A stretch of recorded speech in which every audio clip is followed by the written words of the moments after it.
All right, so we see that the two graphs, we graph both of them. Wherever they intersect is the solution. In this case, they intersected one time, so we would have one solution to this system of equations. We're looking for the x and y value that satisfy both, that make both equations true. So we can write this two ways: x equals 0 and y equals -7. Like, hey, let's just write down what x and y equal. Or we can write this as a coordinate pair. If we were graphing it, that would be the point 0, comma, -7. That would be the point 0, -7. So that's graphically, we just graph them. Wherever they intersect is the solution. Okay.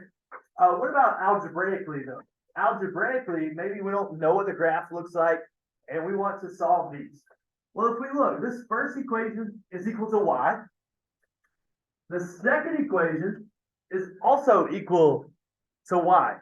So if we have one thing equal to something, and we have something else equal to the same thing, what can we say about those two things? Those two things have to be equal to each other. So algebraically, we know that 1/5 x minus 7 has to equal -5x minus 7. So we're looking at 1/5 x minus 7 has to equal -5x minus 7. Looking at this from the algebraic side. On your test, we're not going to have two lines on the test, but there will be one part of the test where you get to use Desmos and the other part that you don't get to use Desmos. So yes, you need to know how to do these algebraically today, because we're not just going to be able to graph everything on Desmos on your test. If we're solving for x, we might want to get all the x's on one side. So perhaps we add 5x to both sides. The 5x's will cancel on the right side. The 1/5 x plus the 5x, you can type that in your calculator. That's going to be 26 over 5x minus 7 equals -7. So this is not quadratic because we don't have any x squareds or anything like that, just x.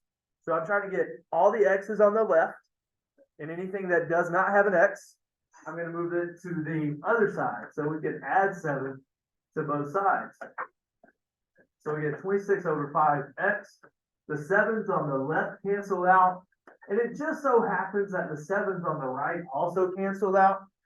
So we do end up with 26 over 5x equals 0. How can we get rid of the 26 over 5? Two ways. We can divide by 26 over 5, and divided by fractions might be confusing. So we can also multiply by the reciprocal, because then the 5's are going to cancel out, the 26's are going to cancel out, and the only thing left on the left-hand side is just x. But if I do that to the left side, we also have to do that to the right side. So anytime we have a fraction times x, we can just multiply by the reciprocal to get x by itself. And then 0 times 5 over 26. Well, 0 times anything is just 0 in this case. So that matches our graph. On our graph, we also saw that x equals 0. So algebraically, how are we going to find the y value now? In order to find the y value, we're going to go back up and look at our two original equations, and we're going to plug what the x value that we just found into either one of these two equations. It doesn't matter which one. They're both going to give you the same answer. And you can try both if you want. I'm not going to. I'm just going to use the first one in this case. 1/5 times 0 minus 7. 1/5 times 0 is 0, and 0 minus 7 is -7. But So how is it just 0 if the 5 over 26 is over over 5? multiply that by the 0. Oh, it gives, Yes. sorry. No, that's okay. All right, so we do end up with -7. So we end up with x equals 0, y equals -7 algebraically, which goes to show that our graph shows the same solution that we got on their graph.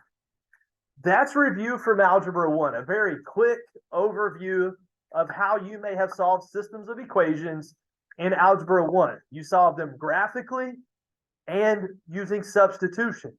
You also solved them using elimination. We're not going to solve them using elimination this year. because if we're trying to solve the systems that we need to solve this year, we actually have a quadratic equation and a linear equation.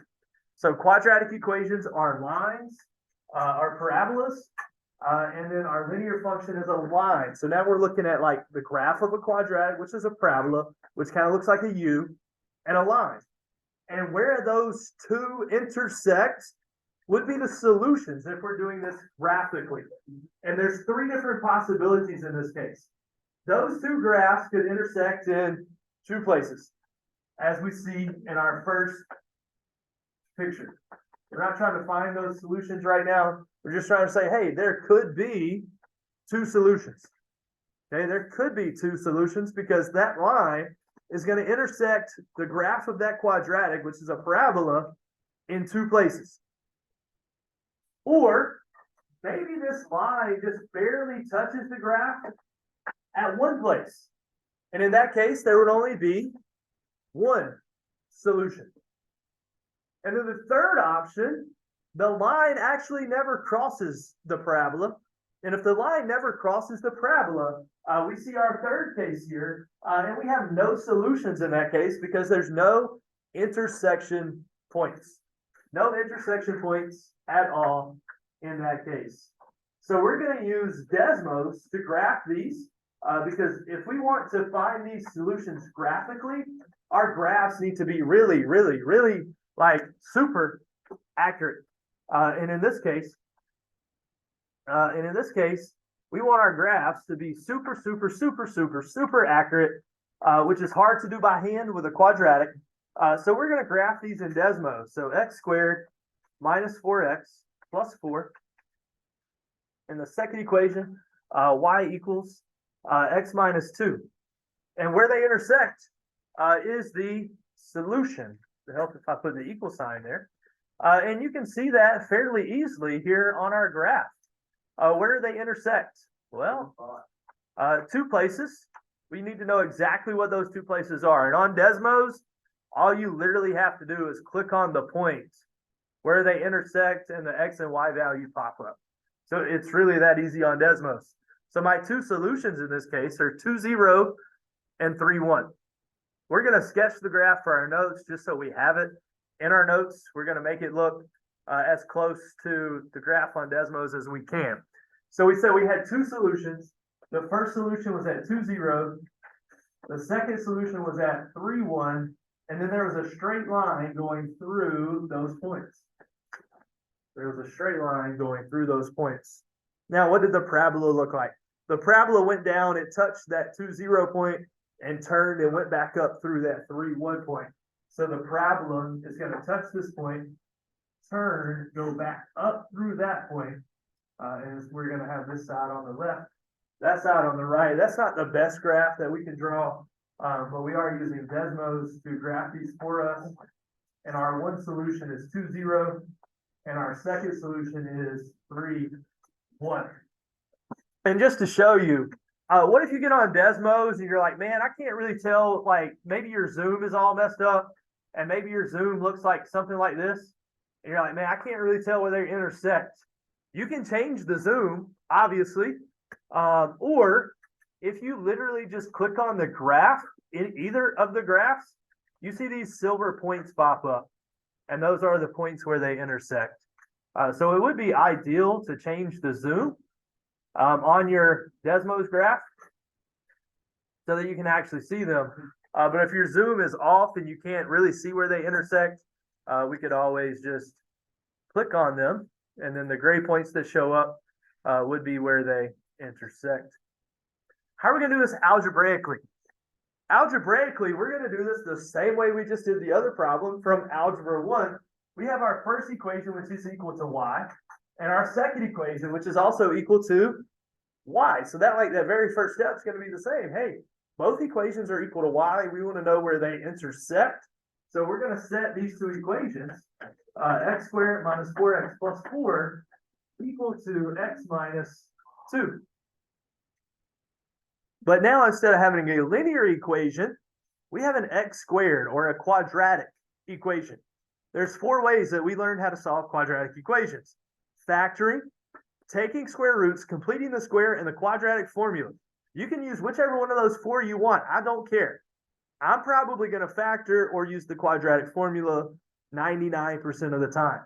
And if I'm going to factor or use the quadratic formula, we need our equation equal to 0.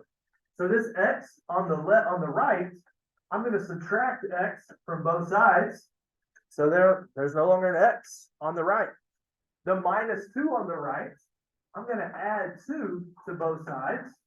So now the right side is equal to 0. And I can either factor or use the quadratic formula at this point. Combine our like terms. Negative 4x and negative x is negative 5x. 4 plus 2 is 6. And since there's no number in front of that x squared, we could probably try to factor this pretty easily. What can we multiply to get 6? That adds to give us negative 5. Negative 2 and negative 3. It does look like 6 and 1 might work. If the 6 was negative, rather, then 6 and 1 would be the numbers we use. But since that 6 is positive, we have to use 2 and 3. So x would equal 2 and x would equal 3. So we found the x value. We ended up solving a quadratic equation like we've been solving for, I don't know, a really long time now. We've been solving quadratic equations since like beginning of September, maybe even August, perhaps. It's been a while. We've been solving quadratics for a while now. So x equals 2, x equals 3. I like to draw the line down the middle because the y value I find has to match the x value that we're using. And if we switch the x and y values, we get different points and it would just not be correct. So now we can use either one of these two equations to figure out the y value. One of these is going to be a little bit easier than the other, probably the y equals x minus 2. So that's the one I'm going to use. So we're looking at y equals x minus 2, but x equals 2. So y equals 2 minus 2, which is 0. So then we get the solution to 0, which we confirmed when we graphed this. We did get the same solution. And then we would do the same thing with x equals 3, y equals 3 minus 2.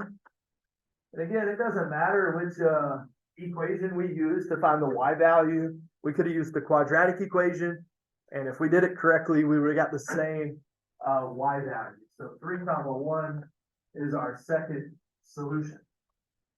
3 comma 1 would be our second solution. All right, next example says, what are the solutions of the system solved graphically? We're not actually going to graph it on a test. You would have to know how to type them in Desmos. But for now, I'm just going to type them in because there was no point in you getting the computer out to type two things in the computer. Because on your classwork today, I've already given you the graph, and all you have to write down is the answer. So all you got to do is look at the graphs today and write down the answer. Yes, Noah? Sure. So we see here that we have our graph, and I clicked on the graph. It brought up the 2 points that we needed. And then you can write those solutions down. You do not have to draw the graph this time. Just write those two coordinate pairs down. And that will be our solutions to the system. And we did it graphically. That was the second example. The second example on the inside page, I think. Can you go back up for a second? Yep.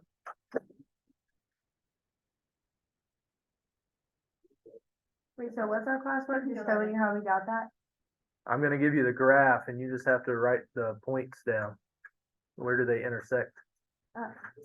Yeah, you'll get that in just a second. Can you go back? All right, so what are the solutions of the system solved graphically? So I took y equals negative x squared plus 9, y equals 2x plus 6, and I typed them in Desmos. Where do they intersect? At the point 1, 8. So you need to write down the point 1, 8. And the point negative 3, 0. But to save some time, you can sketch the graphs of those if you want to right now. But we don't really care about sketching the graph because we use Desmos to graph it for us. So we're going to move right along to this next example. which says solve algebraically. Solve algebraically.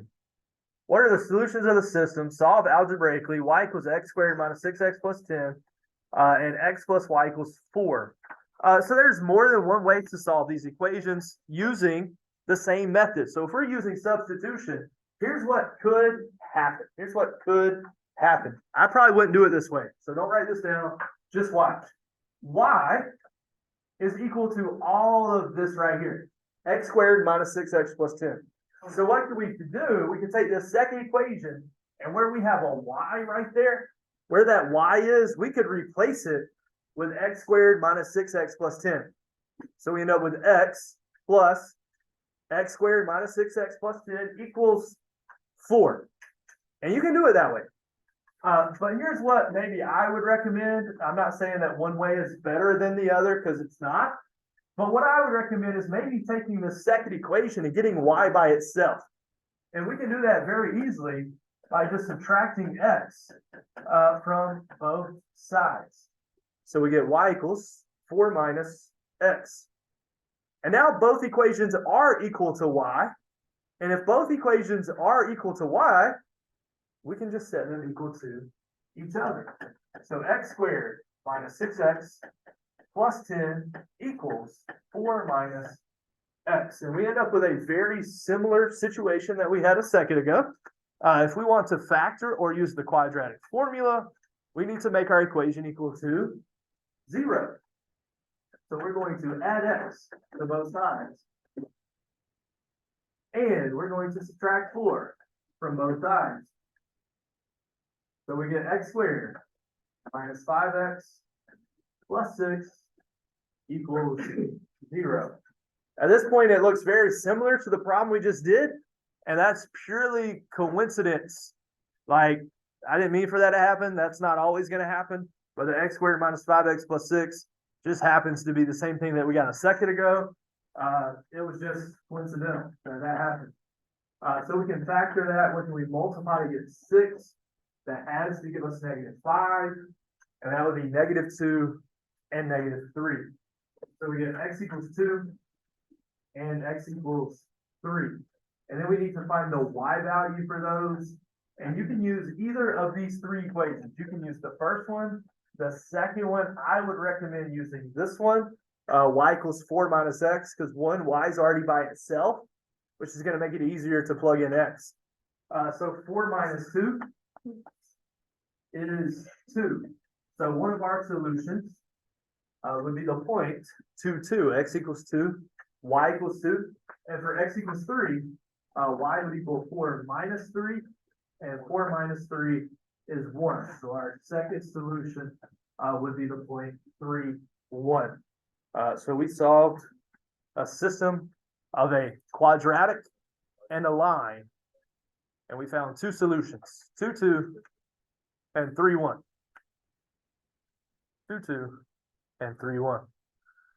Yes, you were supposed to write this part, not the part where I highlighted. Maybe I didn't say that out loud, but.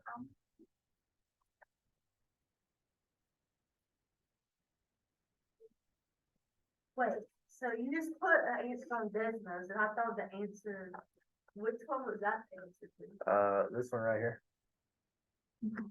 That was the answer to the other one. We just did the next one. Oh. Yeah, the one on- I thought you put an answer down. This was the one for Desmos. Solve graphically. We used Desmos. Solve graphically. Solve algebraically.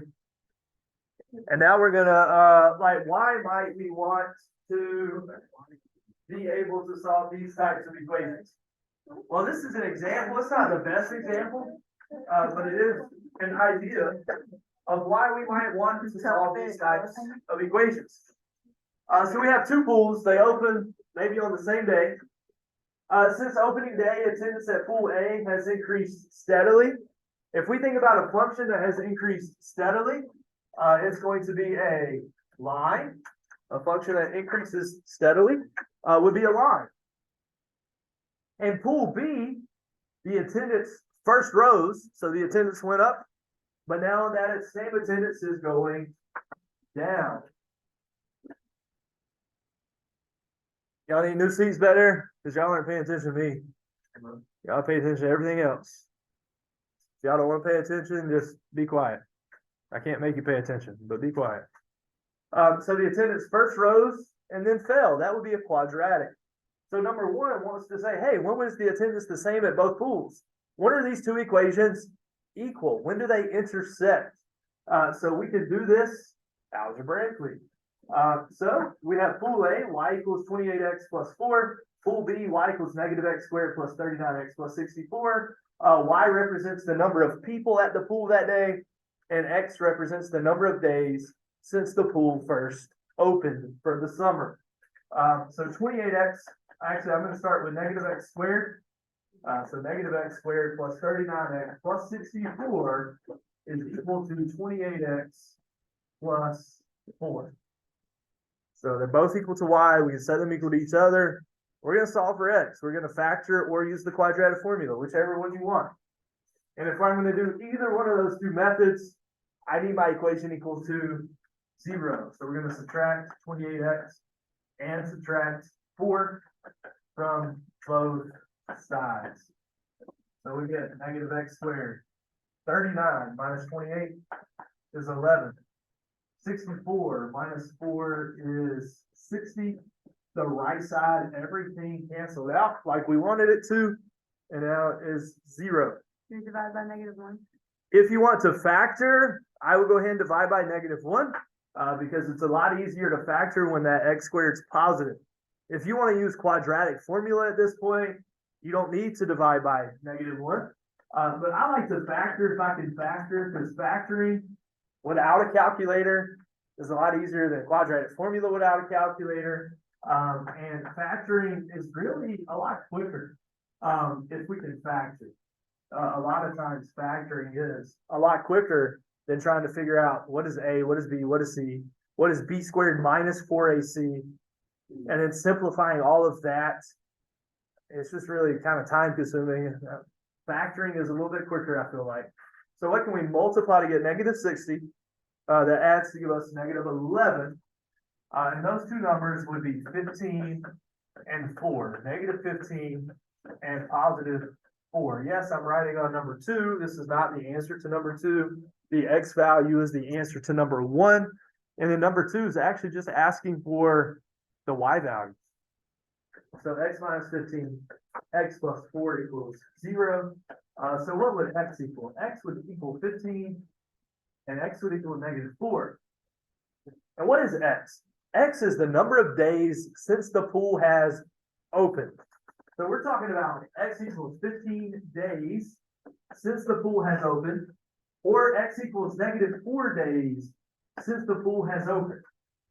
Anybody see any issues with one of those two numbers? Days can't be negative. The negative days in this case do not make sense in the context of my problem. Is it a solution to the equation? 100%. It is a solution to this equation. But does it make sense in context of the swimming pool and the number of days since it opened and the number of people at the pool? No, it doesn't make sense. So we're not going to use the -4 in this case, because in context of the problem, it doesn't make sense. Is it a solution to the equation? Yes. So x equals 15 days. So after 15 days, the pool's been open for 15 days. These two pools would have the same attendance on that day. So we answered number 1. What is number 2 asking for? What was the attendance on this day? The attendance on this day, we need to find the y value.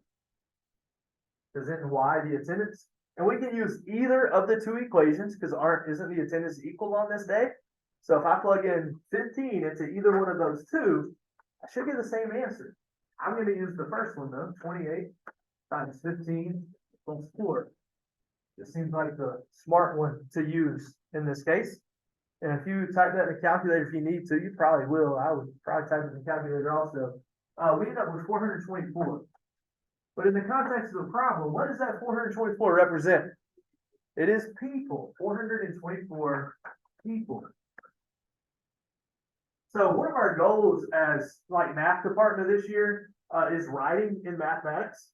And not just like writing like, hey, I found my answer. I set the two equations equal to each other. I solved for x. I factored it. I plugged X back in. We don't care about all that. Like, I can see that you've done all that. What we care about is answering a question like this and being able to explain what you just found.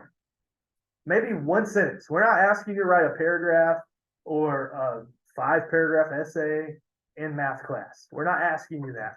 One sentence explaining what we just found.